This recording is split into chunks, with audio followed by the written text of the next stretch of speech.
कम्मरमा नसा च्यापिने भाग भनेको यतिको बिचमा हो। यो नसा यहाँबाट निस्किने नसा जुन चाहिँ खुट्टासम्म नसा जान्छ, त्यो नसा यहाँ थिचिँदाखेरि देखिने लक्षण हो। यसलाई आम भाषामा साइटिका पनि भन्छ। र कम्मरमा नसा च्यापिँदाखेरि बढी दुख्ने भाग भनेको यो भाग, यतिको भागमा एकदमै बढी दुख्छ।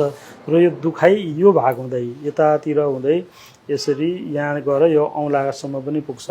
यो भाग र यो भाग हुँदै यसरी चाहिँ तलसम्म नसाको दुखाइ जान्छ। दुखाइ सँगसँगै यो खुट्टा झमझमाउने, निदाउने, लाटो हुने हुन्छ। हात छिउआउँदा, खोक्दा, हिँड्दा, टुक्रुक बस्दा, अगाडि झुक्दा बढेर आउने हुन्छ। कम्मरमा नसा च्यापिएको अधिकांश अवस्थामा अपरेसन जरुरत हुँदैन। कम्मरमा नसा च्यापिँदाखेरि अकुपञ्चर, फिजियोथेरापी र प्राकृतिक चिकित्सालाई मिलाएर कम्बाइन गरेर प्रपरली रेस्ट गरेर प्रपरली पोस्चर केयर सहित उपचार गरियो भने कम्मरमा नसा च्यापिएको अधिकांश अवस्थामा बिना अपरेसन निको बनाउन सकिन्छ।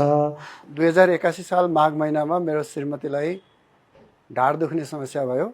पोखरामा उपचार गर्ने क्रममा सर्जरी गर्नुपर्छ, यो नसा च्यापिएको हो भन्ने कुरा भयो। दाहिने खुट्टा चल्थेन, एकदमै ल्याउँदाखेरि साह्रै नाजुक अवस्था थियो। कोठासम्म जान सक्ने अवस्था थिएन, टोयलेट बाथरुम जाने कुरा पनि थिएन, हिँडुल गर्न सक्ने अवस्था थिएन। सम्पर्क गरेर सुस्वास्थ्य अस्पताल यहाँ आइपुगे। यहाँको उपचार असाध्यै प्राकृतिक, असाध्यै भरपर्दो, व्यवस्थित ढङ्गले हुँदो रहेछ। लगातार 15 दिन 16 दिनको उपचारपछि बिस्तारै उनी हिँड्न सक्ने भइन्, बिस्तारै भित्र बाहिर गर्न सक्ने भइन्, टोयलेट जाने आउने, बाथरुम जाने आउने गर्न सक्ने भइन्। अहिले पेन दुखाइ कति पनि नभएको कुरा छ। यो यहाँको जुन ट्रिटमेन्ट प्रोटोकल छ त्यसलाई असाध्यै व्यवस्थित ढङ्गले सञ्चालन गर्नुभएको लाग्यो। र म फेरि 1 महिना यहाँ बसेर पोखरा फर्किएँ।